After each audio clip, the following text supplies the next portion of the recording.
Alright boys, how's it going? We are back once again for episode number 10 of our Winnipeg Jets franchise mode here in NHL 24. If you guys missed out on the last one, we did the draft as well as about 13 games here of the regular season.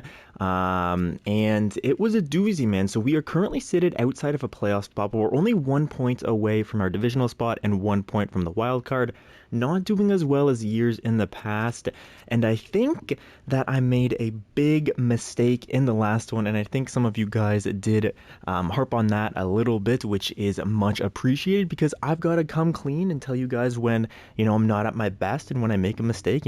That's part of the give and take of this whole channel here, and so I'll come clean right now and say I think that I made a big time mistake. We'll just outline it for you guys real quick. So in the last one at the draft, I decided to move out Neil Pionk for Esa Lindell. Now, you may be thinking, why would you do that? And I didn't really give my rationale in the video or anything like that, but basically my rationale is Neil Pionk, he was asking for $6.2-ish million, something around there, $6 million, in that range. And I thought, I'm not sure if I can afford this guy. I know I'm going to be able to afford Esa Lindell. What is he making? He's making, $5 million for the next 3 years? So basically it was a cap move. However, we actually probably did have the cap to keep maybe Neil Pionk and maybe leave out Chris Tanev or something like that. And let's get right to the comment that really made me think about this more, and actually, I kind of sat with my thoughts, and I can say here, or I can be up here and say at the podium, tell you guys at the press conference, I probably did make a mistake. But let's get into the comments that we talked about, and we'll analyze that a little bit further here. So we're going to start with Alexander, who says, welcome back and Happy New Year. Thank you. Happy New Year to you guys as well. And I hope your 2024 is off to a very good start. He says, not sure about the Pionk versus Lindell swap, since Pionk was a good and durable right-handed defenseman, which the team needs more of. That is true.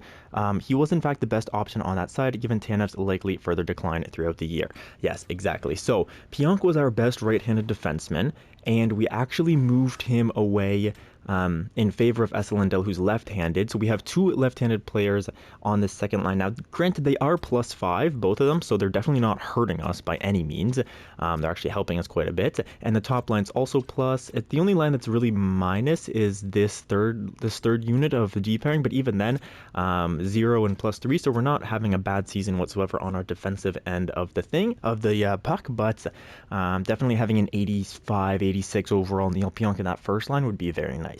Alexander also says that Lindell's also older than Pionk, so it barely ended up costing less, $5 million versus $6 million ask, and produces less points. Yeah, Esa Lindell will produce less points than Neil Pionk. We can actually pull Neil Pionk up here after this comment, which I probably will do, which might hurt the second line's offense, which is true, especially with Brodin being the same type of player on the second pair. Yeah, so we have two more defensive players here, both two-way defenders, but they have 5-star defense and 4.5-star defense respectively, and their offensive numbers are not ideal. Jonas Brodin with 86 offensive awareness, he's got 3.5-star puck skills.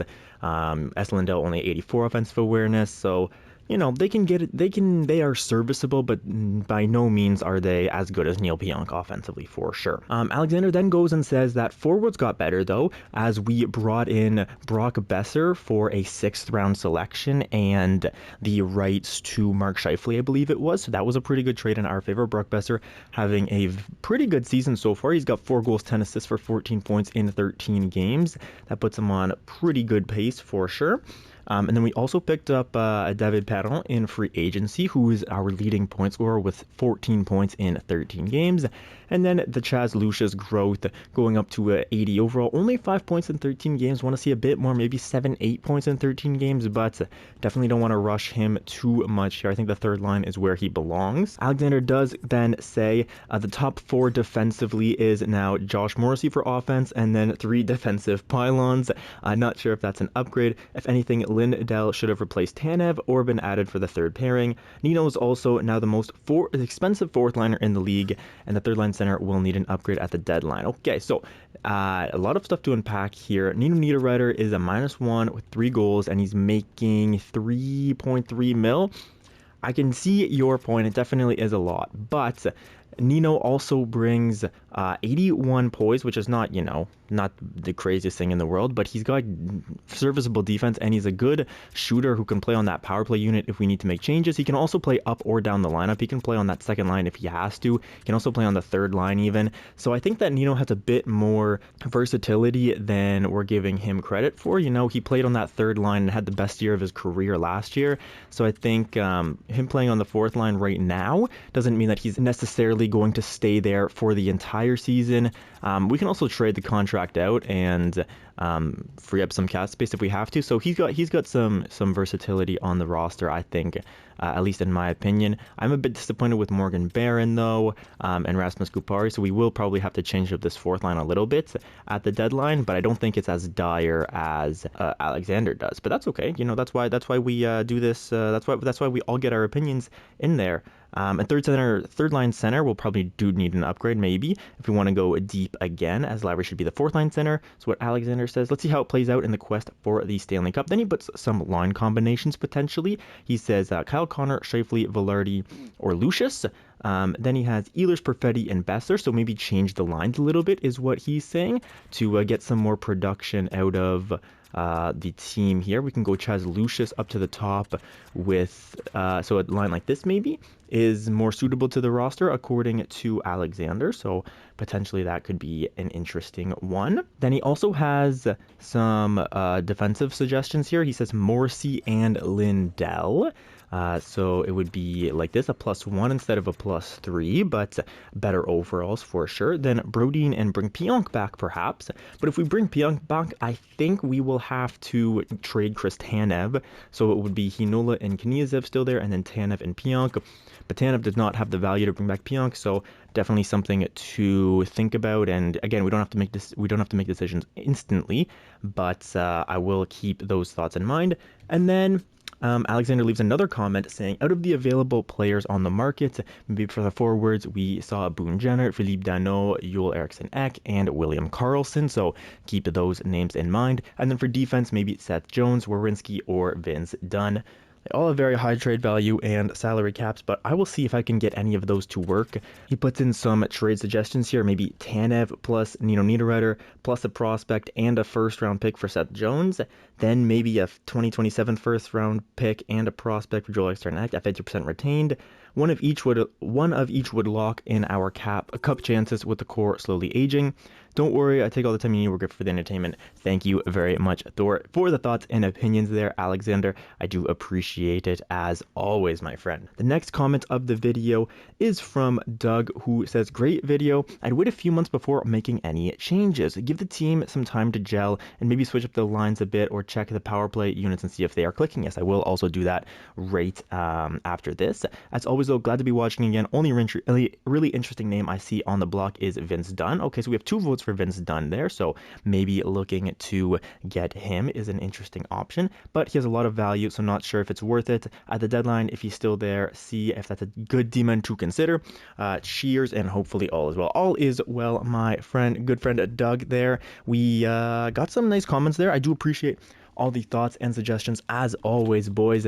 Not sure if I deserve them after the long break that I gave you guys, but I do appreciate it nonetheless, and I definitely will not complain about all the support you guys are showing me, so thank you guys very much for that. Now, going into this episode, I think I'm going to put the lines like this. So definitely starting off of Alexander's comment, who wanted us to change the lines a little bit, and I think doing a bit of a duo situation here with Perfetti and Ehlers, and then Kyle Connor and Mark Scheifele, and then changing up the right-handed wingers is a good call. Now, we probably had the best second line in the NHL, but with David Perron playing so well at such a high age, I want to see if we can get the most out of him that we can on that first line, bring Ehlers down to hopefully maintain that second line status, because, they weren't doing great on the first line. Nikolai Ehlers -3 on the first line. So we definitely want to see if we can get a little bit of help out there. So let's remember these numbers for Nikolai Ehlers. He has 8 points and a -3. And then Mark Scheifele is a -1 with 9 points. Kyle Connor is a 0 with 11 points. So let's try to keep those numbers in mind here. And we're going to get through some simulation. I'm not going to make any crazy changes just yet. Our defense is looking good. We have Hellebuyck and Brossoit in the net at any given time. So let's start this one up. Let's see if the new lines can give us a new lease on life. And actually, wait, I want to check out Neil Pionk and the team stats as well. So let me check the team stats first. So looking at our team, despite not having any offensive defensemen, we're actually a very good offensive team, scoring 3.38 goals for per game, which is pretty good. And we keep the puck out of the net at 2.77 goals against. So I don't think that, the Neil Pionk is really hurting us too much here. Maybe we would be up there more at like 3.5 goals for per game if we had Neil Pionk. But again, I don't think it's crazy numbers here. Our power play is also clicking at 22.2%. So power play is doing well. Is it penalty kill is struggling? Yeah, penalty kill is struggling at 79.5%. So I might look to change that, but I think our overlying numbers are actually pretty good. We're scoring, about what is that? 0.61 more goals than we're allowing per game. So with numbers like that, we should be doing pretty well in the simulation. We just gotta, I just don't know what's the reason that we're not playing as well as we should be, to be honest. But let me look at Neil Pionk. If he did stay in Dallas, let me go to their defenseman. And no, he actually is not here. Wow, so Neil Pionk is not in Dallas despite us trading him for Lindell. So let me try to find out where he is. Okay, so Neil Pionk is actually in Montreal. He signed a 6-year extension at $6.55 million with Montreal. So he's playing on their first line as well. So getting, 25 minutes of time on ice per night. He has 8 points in 14 games, which is very strong. Probably partnered with Justin Barron. Actually, who would he be? Partnered with Michael Matheson, it looks like. Okay, interesting lines here in Montreal. But Neil Pionk, 8 points in 14 games is very strong. The rest of the team, what do they have? Suzuki, Caulfield, and Slavkovsky tearing it up. Dvorak, so basically they're the same team as they are in the real world with some... they have Owen Beck now made the roster at an 81 overall. Is he a rookie? Yeah, it says rookie season, so 3 points in 14 games, nothing insane. But they are a decent team. They've got about the same record as we do here. I think they have 16 points to our 15 points, so pretty similar team. But just to say that if we want to go and see games against Montreal and we can go see Neil Pionk, also let's keep in mind the other teams that kicked us out. So let's look for Anaheim whenever we play them. We play Montreal down here, and I don't see us playing Anaheim anytime soon here, unless I'm just blind and can't see it. We play Anaheim on the 22nd of January. Let's circle that one in our calendars there. And I believe Florida won the Stanley Cup, so if we ever see Florida or anything like that, we can go to those games as well. But we're going to start it off with an in-game simulation here against Colorado, which is actually a very important game here. Both divisional rivals, obviously, and Colorado is 1 point ahead of us in the standings. So this is a huge, huge game. We've got new lines. Let's see if they work for us. After the first period, it's 2-1 for Colorado with Samuel Girard and Miles Wood scoring. Brock Besser keeps us in the game, but the shots totally in favor of Colorado. They are smoking us on our home ice here. Let's wake up for the second period now, boys. Second period, 3-2. That's right, for Winnipeg. Chaz Lucius scores and Nikolai Ehlers. So that second line really coming alive for us, and Connor Hellebuyck backstopping us as well as he can right now. He's made 32 saves on 34 shots, and as I say that, Miles Wood gets his second of the night. We have kept their stars to not having any points, but there we go. Nikolai Ehlers scores and gets us up by 1, and then Josh Morrissey is going to add his total onto that, and Chris Drieger allows 5 goals on 23 shots so far, as Connor Hellebuyck is standing on his head just like he is in the real world. He's having an amazing, almost a heart-like season is Connor Hellebuyck in the real world, and that's a huge 2 points that we steal from the Avalanche. Allowing 45 shots, but how is Connor Hellebuyck not a star? I don't know. 2 goals from Nikolai Ehlers, 3 points from Brock Besser, 2 goals from Miles Wood. But the man between the pipes is the reason that we won that one for sure. 933 save percentage, making 42 saves. What a performance from Connor Hellebuyck against a huge opponent in the Colorado Avalanche. Means that we are 1 point above them. So let's get into some calendar simulation here. And we can go and see Montreal. Yeah, they've got Neil Pionk. They are 8-5-2. We are 8-6-0. We have a trade incoming here. 2 second-round picks. Wow, this is an awful trade. 2 second-round picks for Dodanov and 2 fourth-round picks. Yeah, no, thank you, LA. You are on something. Yeah, I want to be on whatever you're on if you think that's a good trade. So we we are winning big games here. 6-5 overtime loss, but then a win, another win. That's 2 in a row. That's 3 in a row. 1-0 win, and then an overtime loss to the Detroit Red Wings. But a good little stretch that we went on there as we are 14-7-3. We're gonna go and take on the 15-7-2 Montreal Canadiens, who are second in their division. We are also second in our division. Looks like we kind of have a little bit of a gap over the playoff spot here in the wild card. They're about 27 points. We're at 31, so it's still tight out here in the West, but pretty okay spot that we're in. We're 3 points above the Blues. The Avalanche have fallen out real bad, so I like the spot that we're in for now, but we're still not comfortable by any means.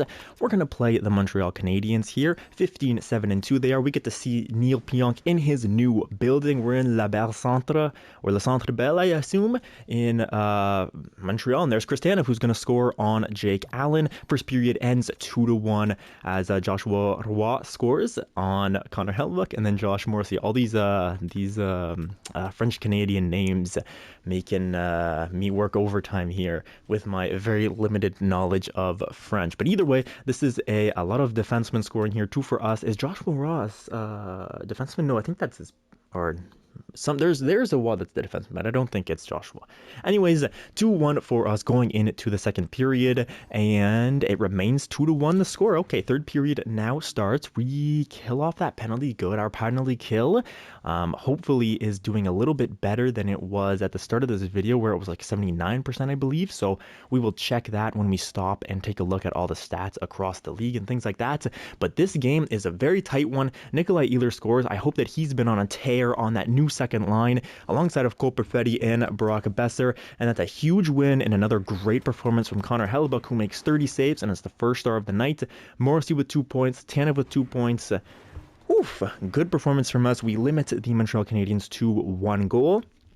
So I'm very excited to see results like that.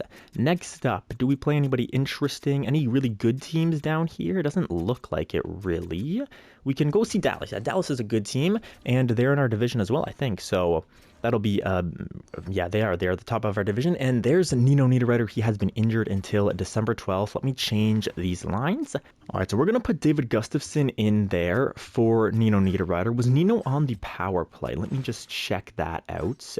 I don't believe he was. No, he was not. Okay, so we're going to leave the power play how it was, and all is good. If we look at the top lines now, the top line was not producing as much as I needed it to at the start of the video, but now they are +5. Kyle Connor, he only has 22 points, so he's only got he had 11 points in those, what was that? That's like 11 points in 13 games, so it's about the same as what he did before. For Mark Scheifele, he's got 22 points in 26 games, so that's okay as well. And then David Perron, has continued his tear as he has 25 points in 26 games. That's pretty good. Down here, Nikolai Ehlers also with 25 points, so he went from the least amount of points on that first line to having the most out of the original first line of Kyle Connor and Mark Scheifele. Ehlers is now tied at 25. Cole Perfetti has 24. That's very good. And then Brock Besser has 27 points in 26 games. What a pickup Brock Besser has been. He's also a +21. So this second line really getting it done here. Chaz Lucius, 11 points in 26 games, but he's a +8, no penalty minutes. So I do like that. This third line is a very high plus. Gabriel Velarde with 17 points. Oh my goodness, that's actually not bad at all.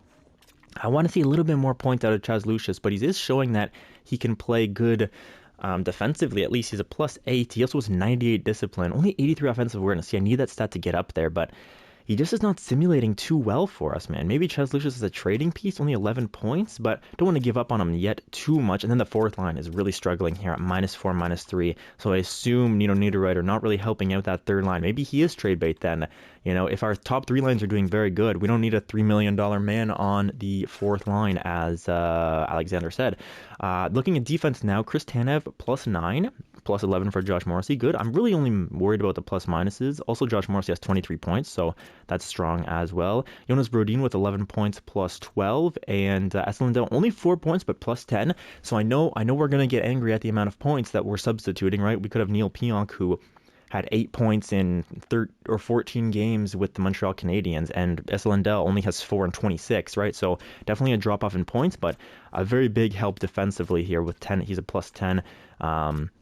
And then even the third line, they are plus 7 and plus 6 respectively. So good defense, good offense. Connor Hellebuck is out here with a 923 save percentage. You do not see those types of numbers in the EA world, man. Even EA knows that Connor Hellebuck is a tank back there. Let me stop the sim because I know that the simulation is weird about things like that. So we beat the Philadelphia Flyers 2-1. We then beat the New York Rangers in overtime, in shootout 4-3, and then we lose in shootout to the Pittsburgh Penguins. But we have points we have points in like so many straight. We have points since this Buffalo game. So that's 1, 2, 3, 4, 5, 6, 7, 8, 9, 10, 11, 12, 13. We have points in 13 straight games, and that's going to rocket us to the top of the Central Division. Granted, Dallas does have 2 games in hand, but we will see them soon down here. And let's see if we continue winning without Nino Niederreiter. I just want to check. That's a loss. Okay, one more. Okay, that's 3 losses in a row. Whoa. What the heck just went on?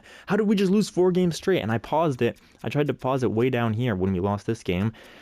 But of course, that doesn't help. So I'm assuming that David Gustafsson did not fit that 4th line as well as it told us he did. And Cole Perfetti is our leading point scorer. That's nice to see.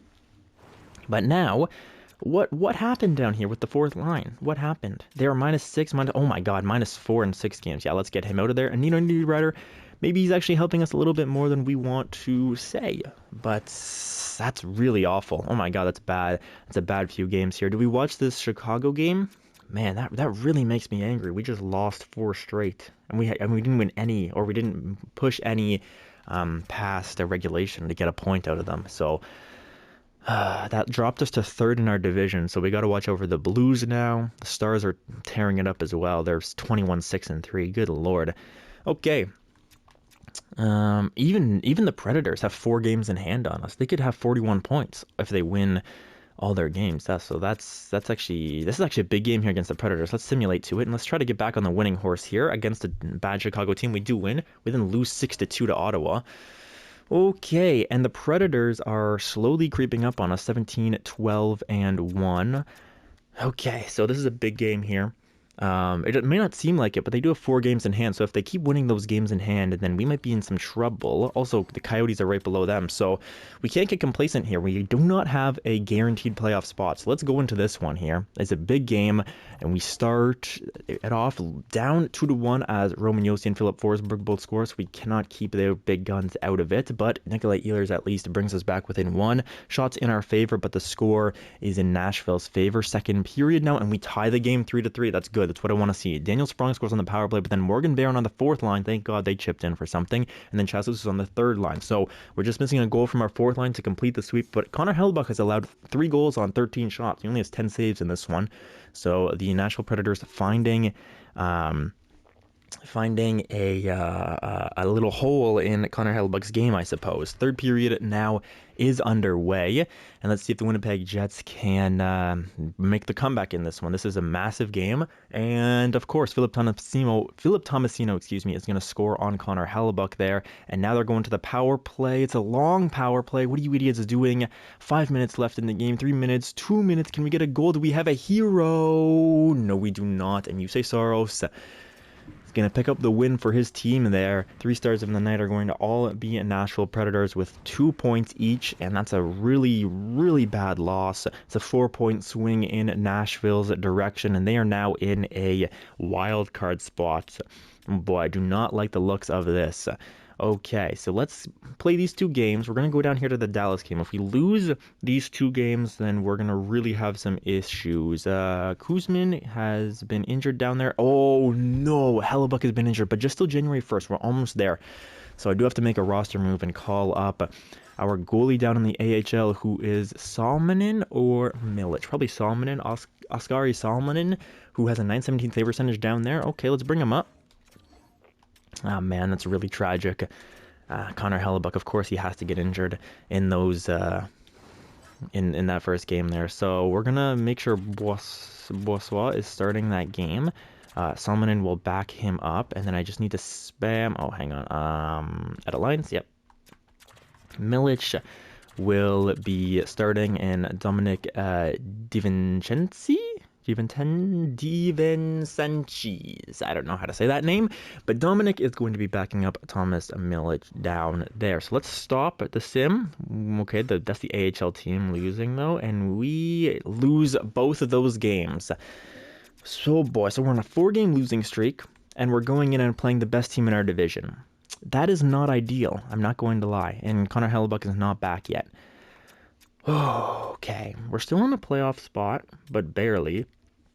The Preds still have 4 games in hand on us, so we really need to start winning some games here. Kyle Connor is our leading point scorer. What do I do against the Dallas Stars? We've got to make some line changes for sure. All right, Rasmus Kupari is a -10. I can't have that, so Morgan Barron's going to go into the center, and Fialbi is going to go on the left side here. This third line has also dropped their plus-minus quite a bit. Chaz Lucius only has 14 points in 37 games. I need to see more out of him. So I'm going to bring Nino Niederreiter up. Chaz Lucius is actually going to come down. He's going to play his natural position on the center. He's going to be center for us. Adam Lowry, Cooper Fetty, Brock Besser. I think this line's doing well. Yeah, they're still doing okay, I suppose. And then the first line is kind of dropped off a little bit here. So maybe if we put Chaz Lucius... Let's do the lines that... let's do the lines that... that Alexander suggested here, just with slight alterations, but I think these are going to be our lines. So we're going to go Gabe Vilardi, Adam Lowry, David Perron, then Nikolai Ehlers with Cole Perfetti and Brock Besser, and then Chaz Lucius is going to get some time on the first line with Mark Scheifele and Kyle Connor, just bringing some depth to that third line.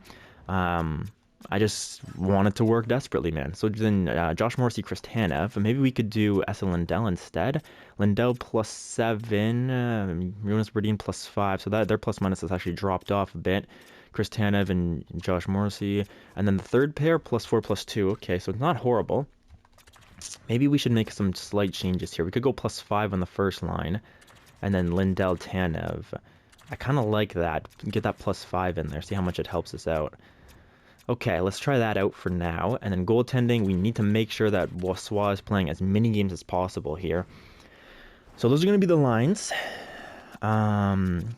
I'll stop it at the halfway mark of the season just so that we can take a look at things. But for right now, we're going to jump into this one up against the Dallas Stars, who are obviously a very strong team, top of our division.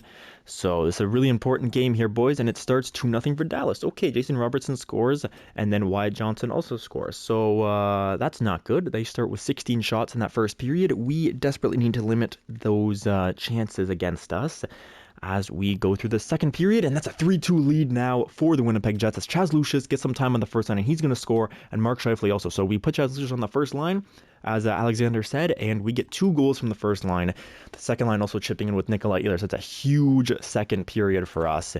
The third period is underway. Let's try to keep this lead, boys. I know it's hard. Dallas is a very, they're an amazing team this season, but we got to try our best. But Miro Heiskanen scores on the power play, but then Ville Heinola gets a very rare goal on the third unit defensive pairing down there, and the shots are just piling up for Dallas, but Laurent Brossoit is trying to stand on his head, do his best Connor Hellebuyck impression. He's watched him from the box enough, and he gets us that huge win over the Dallas Stars 4-3 to give us a little bit more confidence, perhaps. Kyle Connor with 3 points, Scheifele with 3 points, and Ville Heinola gets the game-winning goal, a huge one. Maybe not the most important of his career. What am I saying? Well, actually, might be. I don't know. He's not much of a goal scorer. Let's simulate to the San Jose game where Connor Hellebuyck should be back in the team. Kuzmin, let me put him in there. Okay, and so now we are at January 1st, but Connor Hellebuyck, I do not believe, is fully healed. I think he just still has a lingering injury.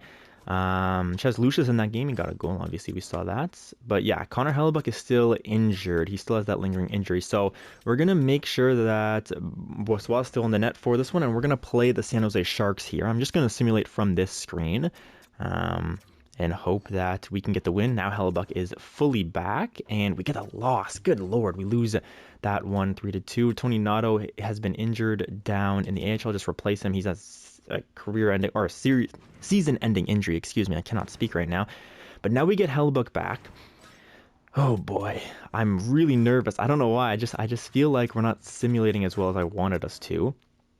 But sometimes that happens. I'm now going to send down Salmonen down to the AHL. He can be called back. Wait. Does he have waivers? Oh, he is waiver eligible. He's a 78 overall, 27. Okay, we can keep him up here on the roster for now. He's not going to grow much more than 78 overall anyways. And let's make sure that Hellebuck is between the pipes for this one. And let's get back on the horse here, boys. We've got 2 more games before it's the halfway point of the season, and then perhaps changes might have to be made. We're going to give Chaz Lucius some time back on that first line, but if we keep losing games, I will bring him down, obviously. So we have two games before the halfway point, and we need to go on a winning streak here for sure. We're up against Seattle. Okay, incoming trade-off for Corey Perry. No, thank you. We win 4-2 against Seattle. Big. And now up against the Colorado Avalanche. Look at that wild card spot, man. The wild card spot is 44 points. 42 points, I suppose. But 44 points with the same amount of...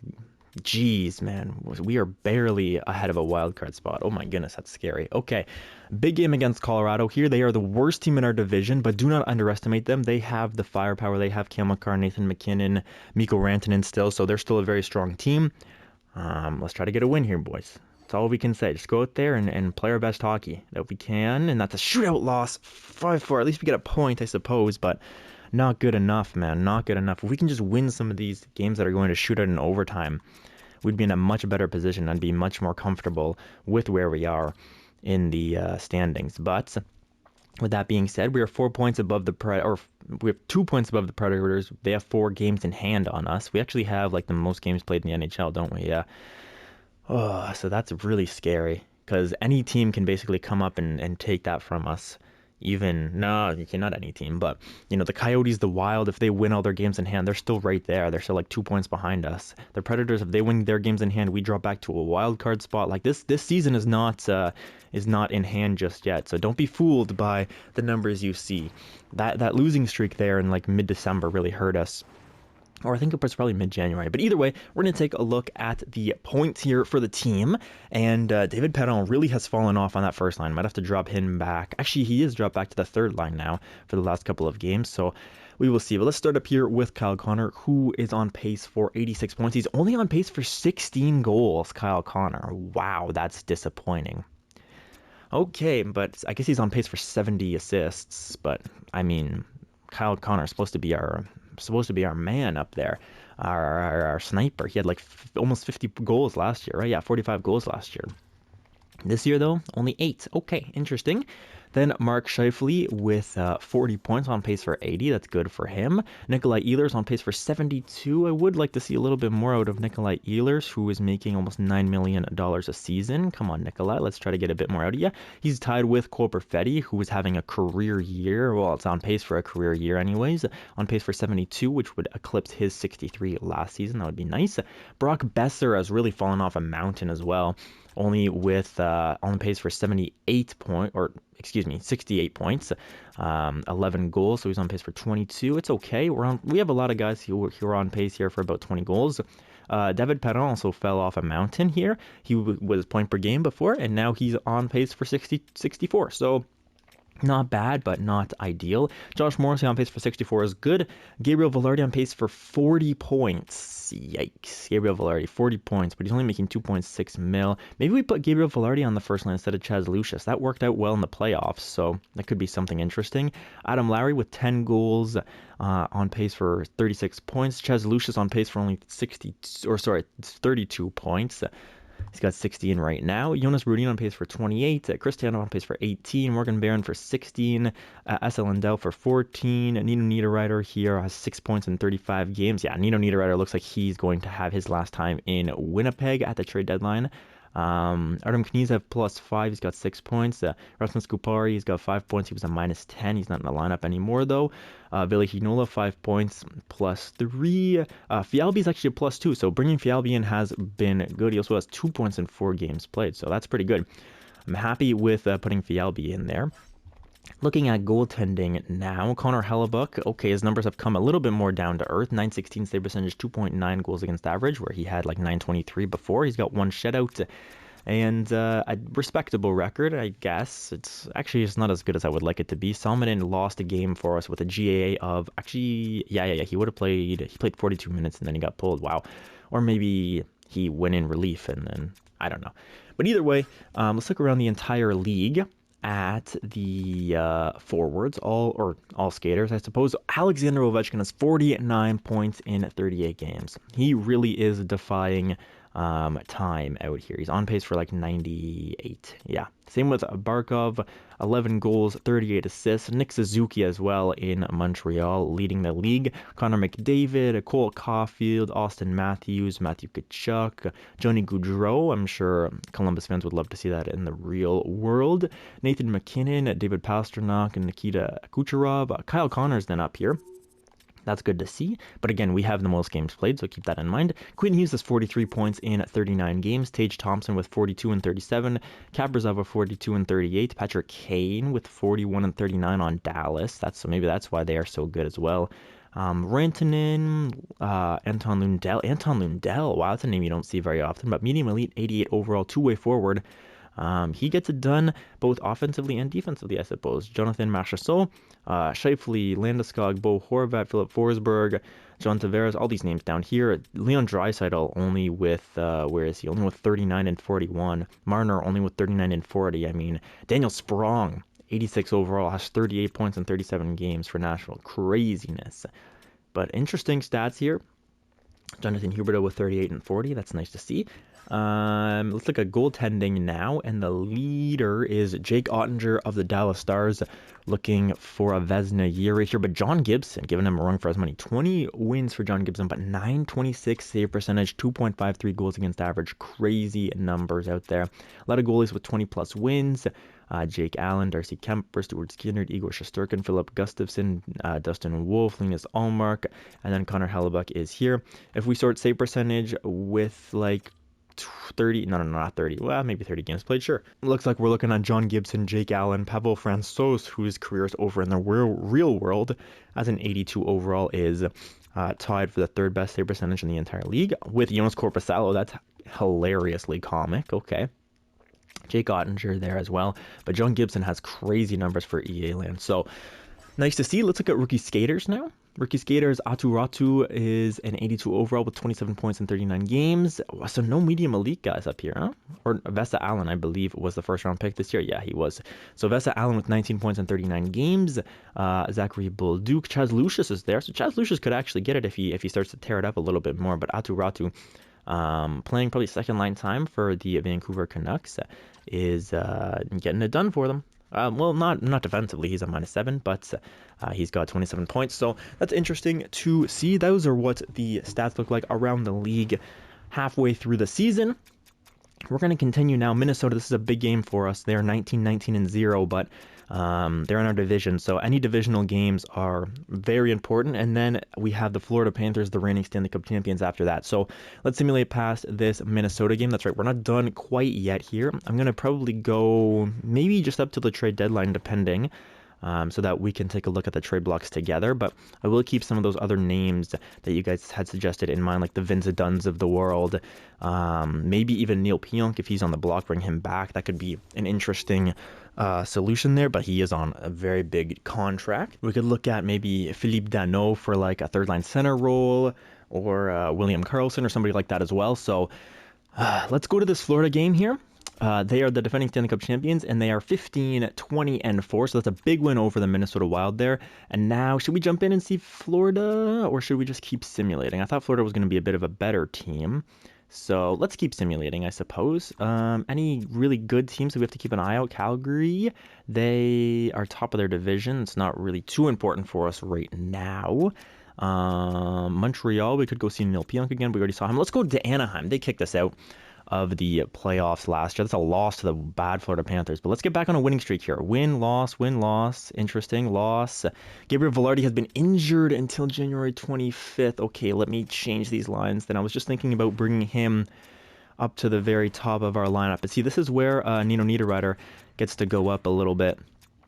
And then let's bring David Gustafsson in, I suppose. But, I mean, the fourth line really needs some work. So it's definitely going to be something that I'm going to be looking at come the trade deadline. Fialbi's still a +2, so that's okay.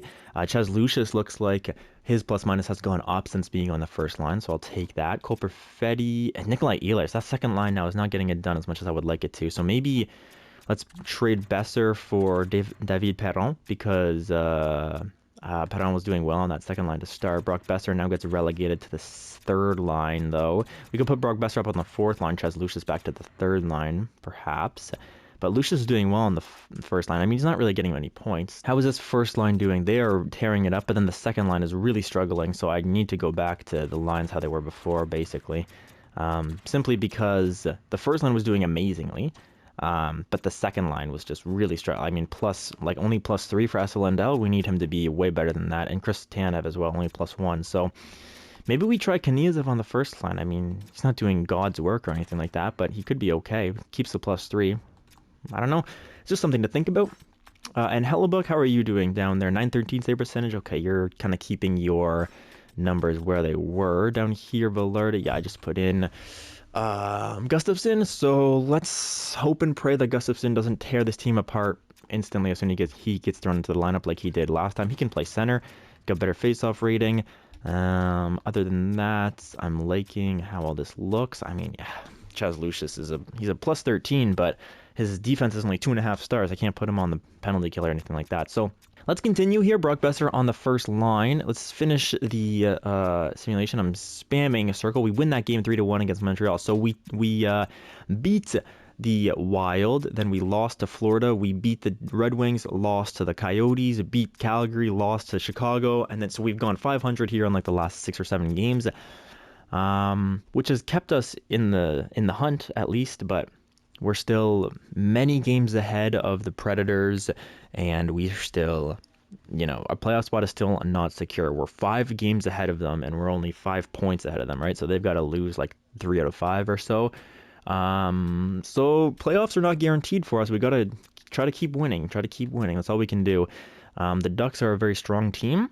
Yeah, they're around where we are. They have less games played, though. But I'm going to go to the scouting, and then I'll be right back. Okay, scouting is taken care of, and now it's time to take on these Anaheim Ducks, man. They are a good team right now, so let's see if we can battle against them. I hope Hellebuck's in the net. I didn't actually check that, but let's see if we can make this a good game. First period ends 1-0 in our favor. Kyle Connor scores on Lucas Dostal, who is having a pretty good rookie season, actually, in the real world. I believe he's a rookie anyways. I've seen some games, like against that Toronto game was wild, man. He made like 40 saves or something crazy. He made a lot of saves. But either way, Kyle Connor scores on him to give the Jets a 1-0 lead. Second period now remains 1-0. Okay, boys, let's lock it down. I wouldn't mind another 2 goals. That would be nice as well. Power play, we have an opportunity here, but we do not score on it. But there's Kyle Connor, gets his second of the night. He seems like he's the only one who can solve either goaltender here. I don't know why I just said that, because as you all know, EA Voodoo is going to come back and bite me now. And there it is. Max Jones scores on Connor Hellebuck. Can we batten down the hatches here late? Yes, we can. And we stave off the storm that was the Anaheim Ducks. Win that 1-2-1. It's a big win. Hellebuck makes 29 saves. Dostal makes 30 saves. And Kyle Connor gets 2 goals. Obviously gets the game-winning goal because he's the only one who scored for us. So there we go. Now up against the LA Kings is the next game. And the Kings are not an amazing team. They're above 500, but it seems like parity in the EA world is just ever present, right? Everybody's above 500, it feels like. But either way, this Nashville game is a huge game as well. I didn't even realize it. But we're just going to simulate past it. Let's get some bigger chunks of simulation done here. Maybe go to the second Nashville game. The St. Louis game is also a big game. There's a lot of really important games here. February is a big, very important month for us. Let's just simulate to the second Nashville game, see where we are, if we can get some wins or not.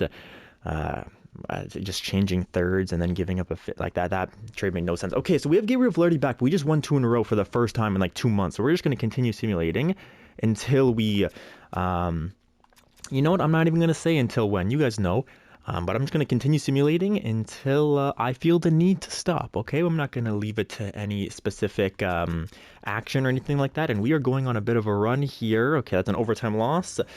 You know what? It's a point, so I'm going to actually leave Velarde out. I was going to say we're going to continue simulating until we lose a game, which I'm sure you guys knew.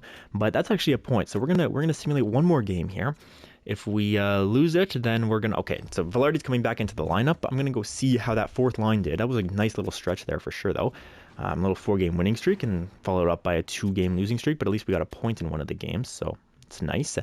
Let's edit these lines and throw Gabriel Velarde back into them. Who's doing what for us in those games? I feel like I feel like this first line kind of turned it on a little bit with Brock Besser up there.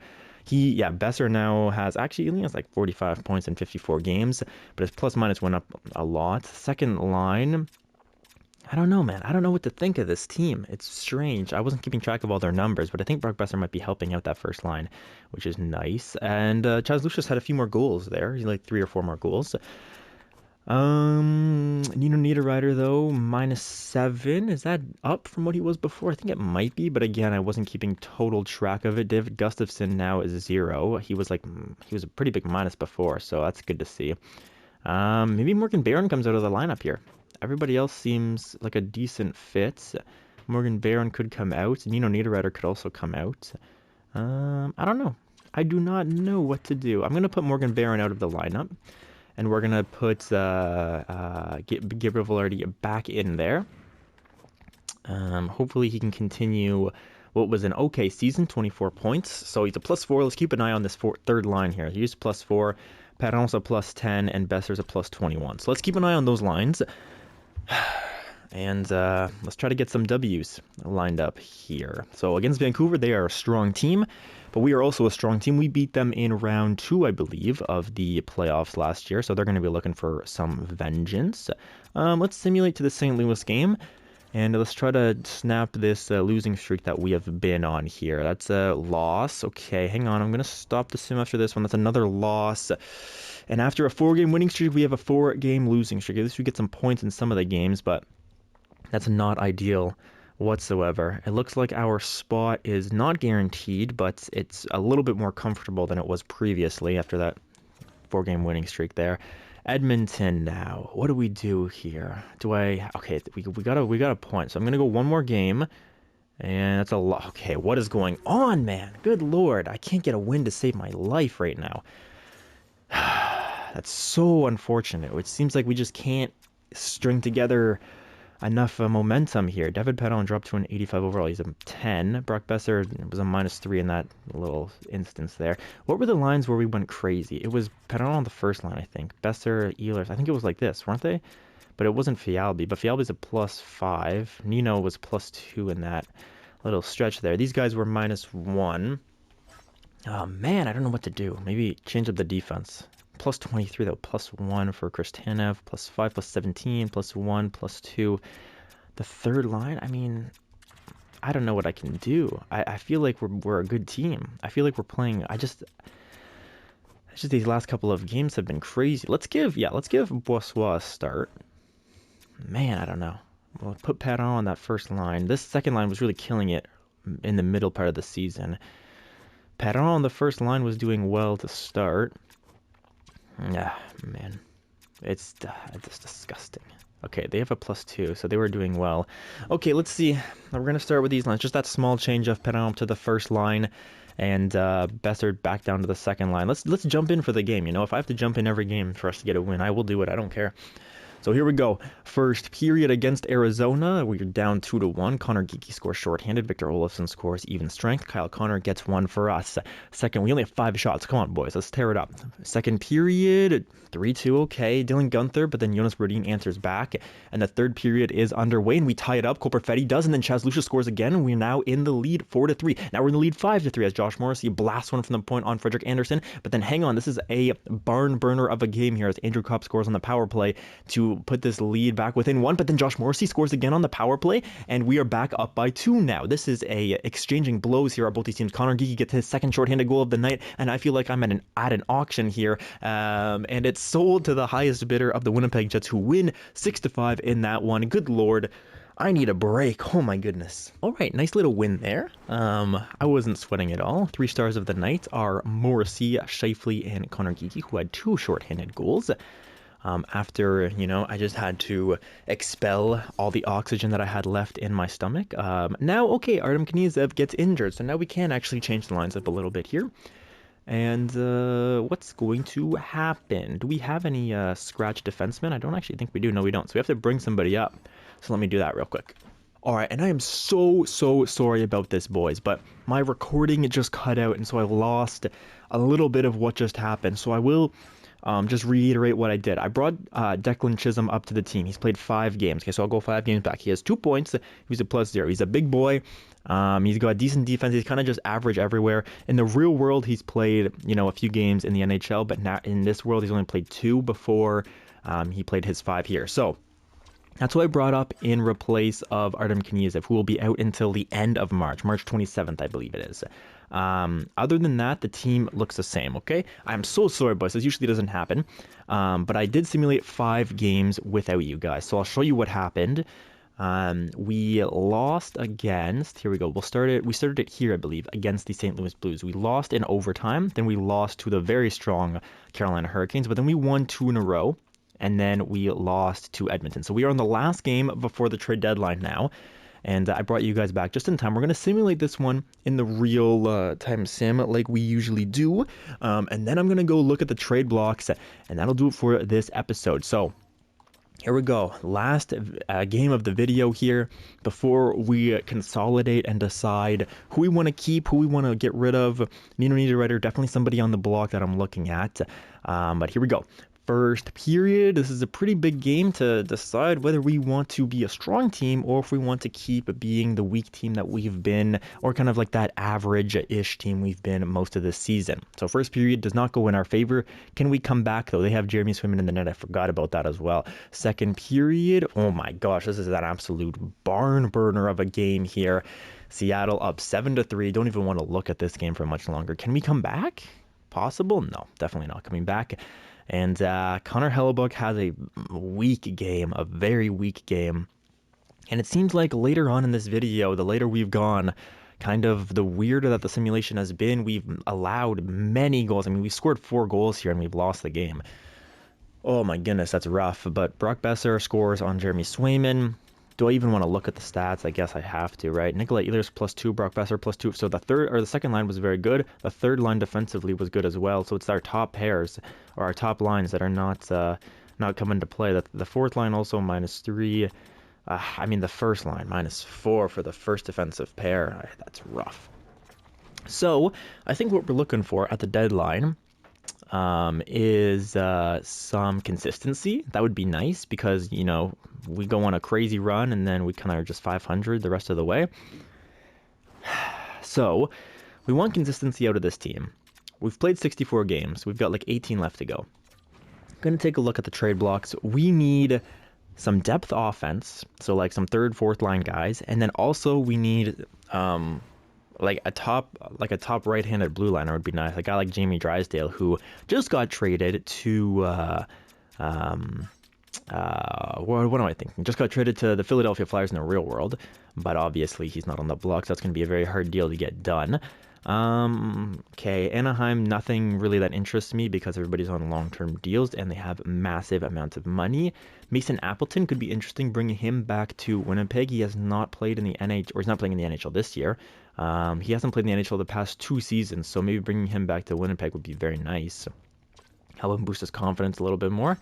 Boston with some depth, Buffalo prospects, Calgary prospects, Carolina prospects, Chicago, Tyler Toffoli in Chicago, Brock Nelson, Andrei Kuzmenko, but again, real big contracts. We only have like 2 mil of cap space to work with. Corey Perry, now Corey Perry is interesting.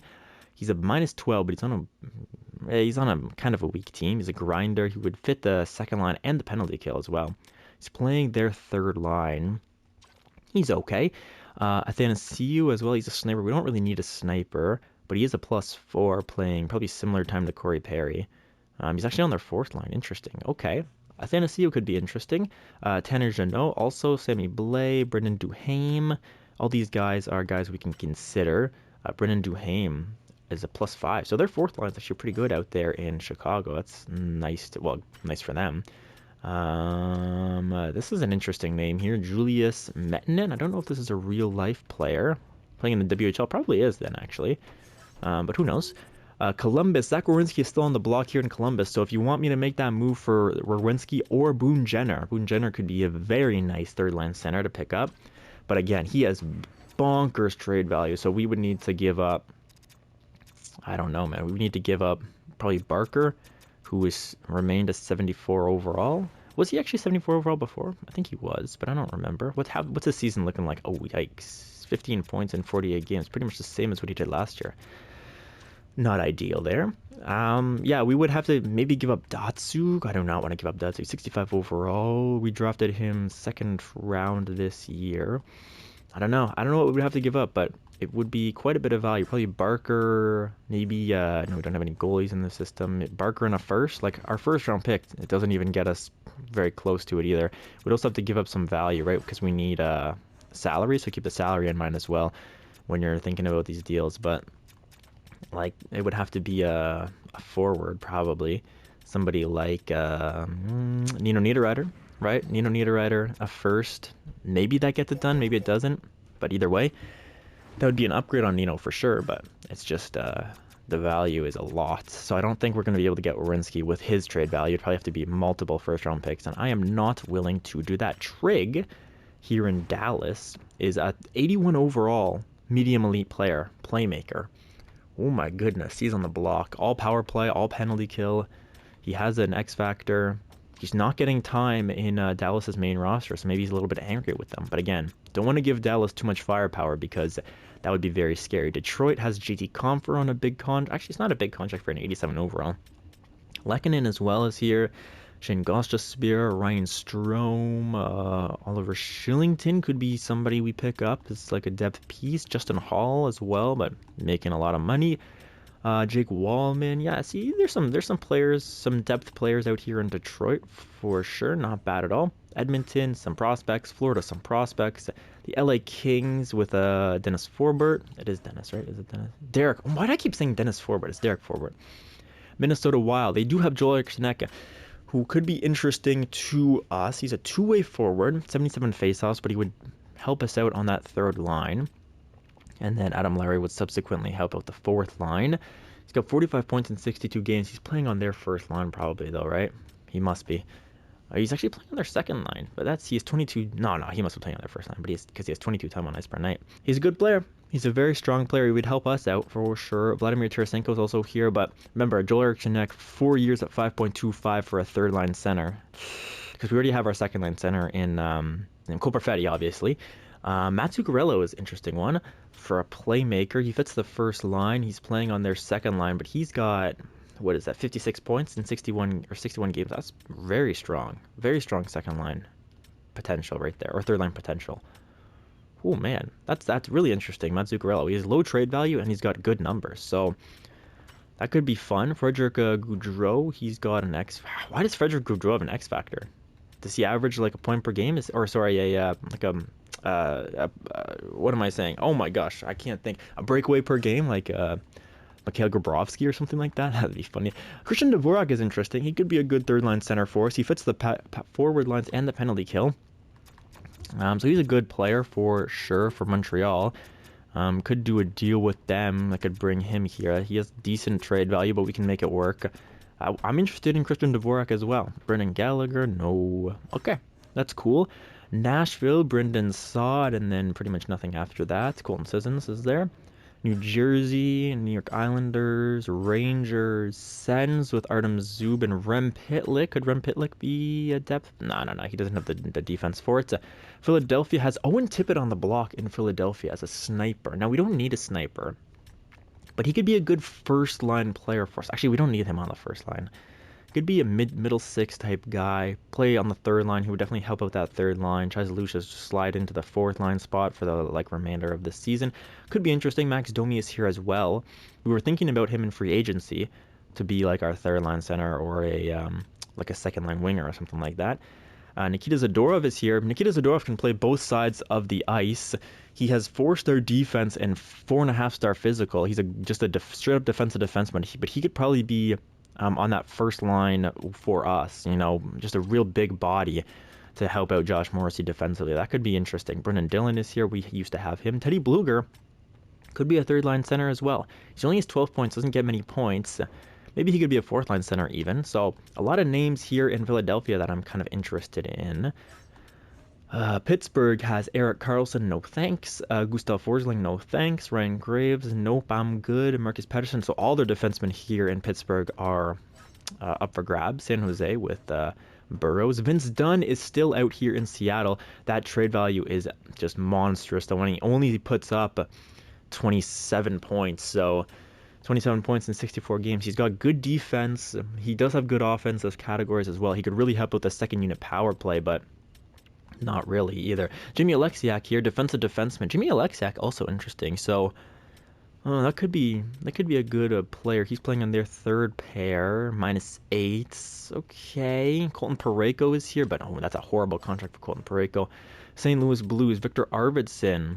Oh, Victor Arvidsson. There's a lot of good players here on the block, boys. There's a lot of players that we got to look through. Radko Gudas is here, defensive defenseman, plays the right side. Man, there's so many. There are so many players. Tampa Bay with some prospects, Toronto with some prospects, Vancouver with some prospects, Vegas, Washington, and that does it for the trade blocks.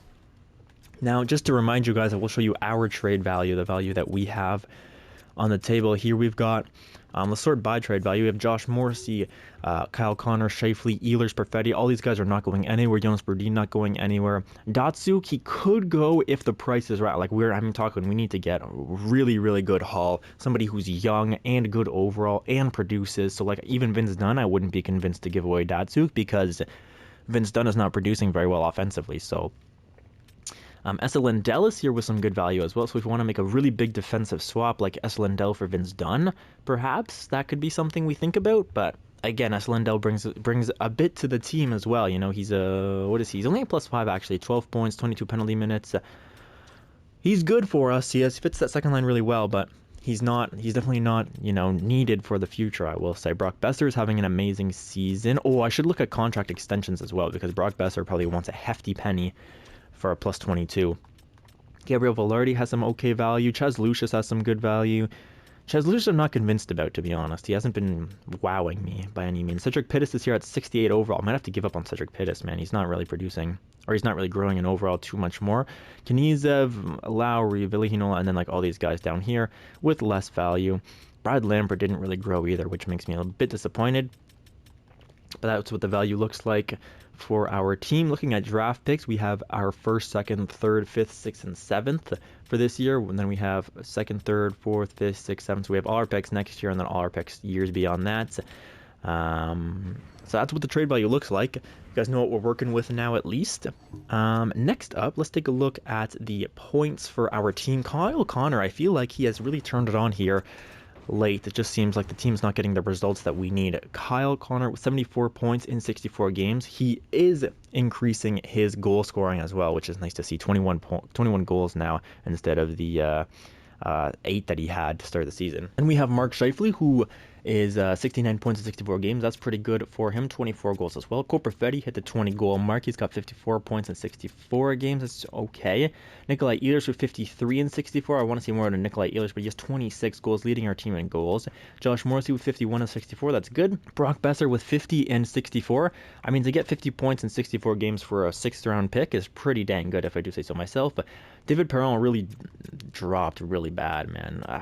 Dang, he was having such a good year, and then I switched the lines, and all of a sudden he's not producing as well. Chaz Lucius with 34 points, 21 goals in his rookie season for Chaz Lucius, though. That's nice. That's very nice to see.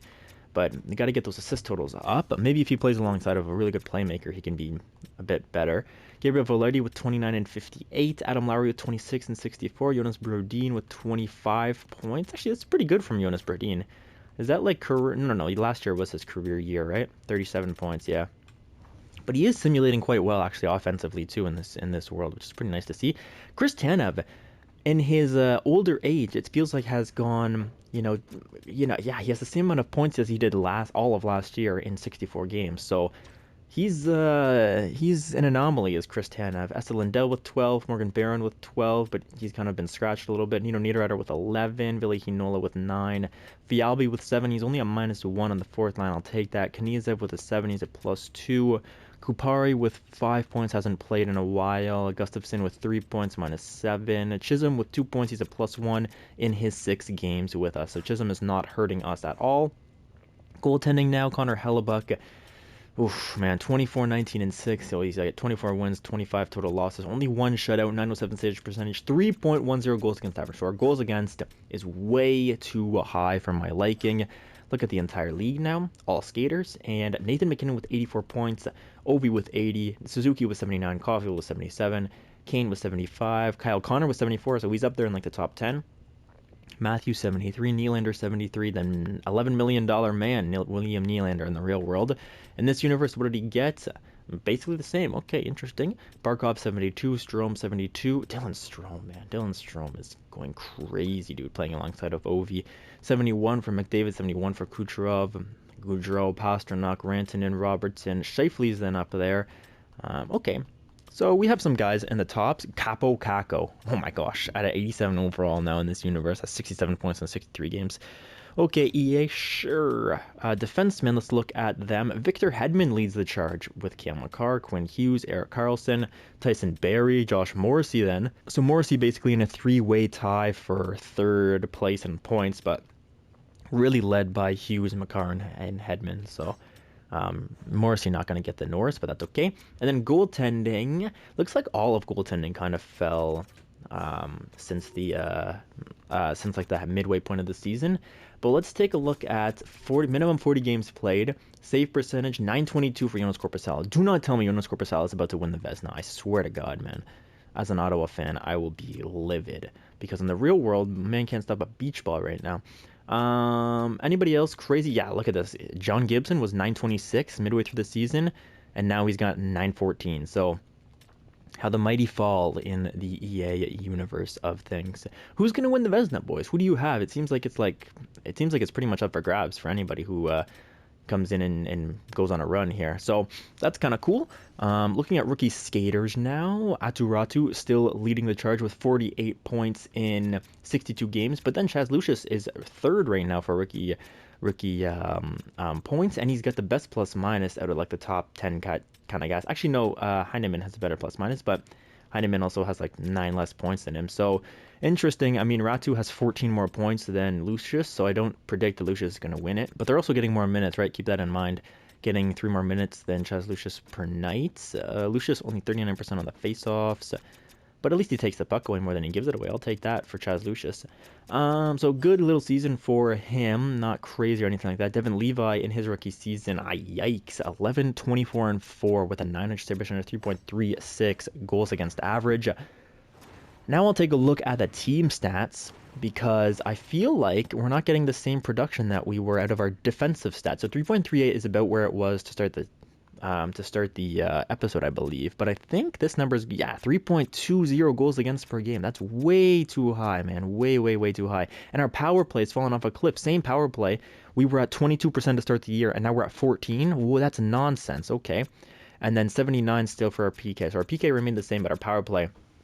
That's the reason that we stopped winning games, because our power play has fallen dramatically. So we're going to have to make some changes to that unit.